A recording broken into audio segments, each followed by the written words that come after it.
We're talking today with Joseph Stiglitz. I'm going to do a terrible job introducing you, but Columbia University economics professor, and probably more than that, I'm guessing, chair of department?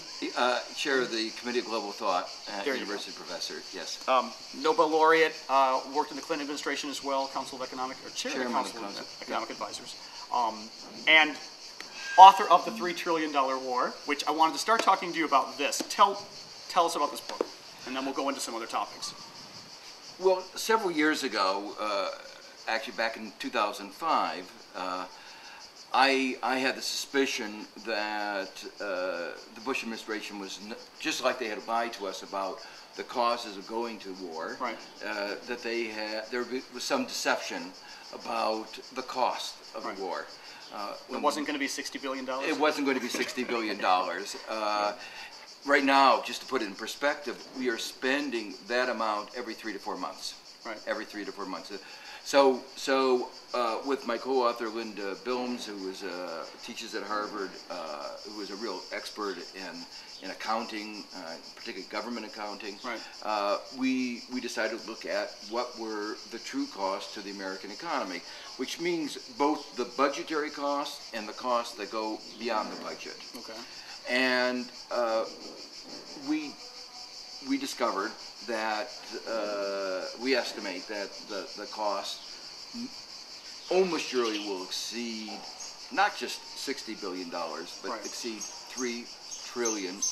Our best estimate right. is actually considerably more than that, $4 to $5 trillion, and that without even including interest.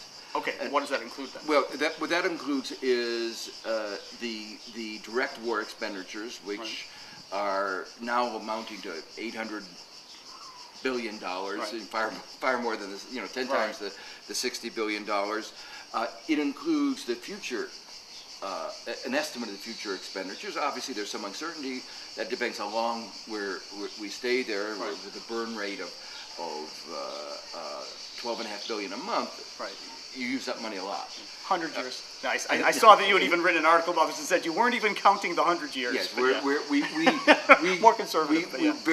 We estimate in both of our scenarios that we'll be out by 2017, and the only question is how fast we will disengage. Right. It includes then several other future costs. The most important of which are the cost of resetting the military. This war has not only devastated Iraq, right. It's actually devastated our military. Right. We are less prepared to meet any challenges, and the military have estimated it will cost several $100 billion to bring them back to where they were in 2003. Right. And we sort of explain what those various elements of those costs are. But the most important, single most important, besides the interest, is the cost of caring for and paying disability for the disabled right. veterans. Right.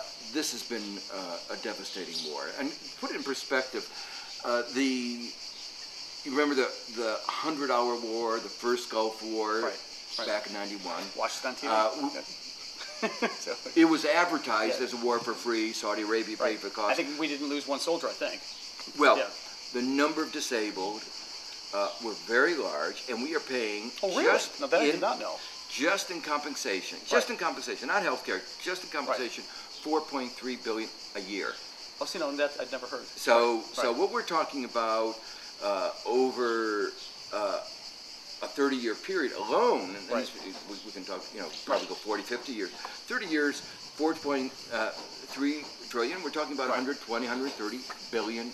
Now, you imagine that's for a 100-year war, 100-hour war. Right. Right. Now, imagine what the costs are for this war that right. has gone on for more than 5 years, an all-encompassing war, troops right. going on. Back. And the amount of, and this, again, if we're talking 0 deaths, I'm 99% sure that we didn't lose one soldier during the, one troop during the, we lost 4,000 if you extrapolate injuries exactly. on that kind of scale. Well, in fact, as well. one of the unique, distinctive features of this war is that the ratio of injured to deaths right. is the highest ever. Right. 15 to 1. Right, because of the protective armor and everything. People aren't dying outright, but they're actually they're being injured heads and. And partly because of the triumphs of modern medicine, it keeps people alive. Right. But that is a economic cost. Right. In terms of then taking you have care. healthcare, ongoing healthcare. Yeah, costs. exactly. Right. estimate that about 40%, at least, of those coming back will have some form of disability. Right. The evidence is that it's far more than that. Right. We know some of the psychological. Well, exactly. Right. There were 3 reports written since the book came out, suggesting that it will probably be in excess of 30% will have invisible wounds. Okay. So that once we include the visible plus the invisible, we're talking about half of the 1.65 million who've already served. And of course, the longer we're there, the more people have served. And one of the reasons another reason why this is so debilitating is we ask the same people to go over and over again. Right. So just not one deployment, it's 2, 3. Right. And we're just beginning to get back the troops that have been second and third and fourth deployment. Many people are sent back in the field, even when the doctors say, you know, they're not really ready to go back into combat. So it has been, we estimate that the cost of this is going to be in excess of $600 billion. Now, let me just put that number in perspective. I remember a few years ago, the president went to the American people and said that our economy is going to be destroyed, compact between the generation is going to be destroyed by the deficit in our social security system. Okay.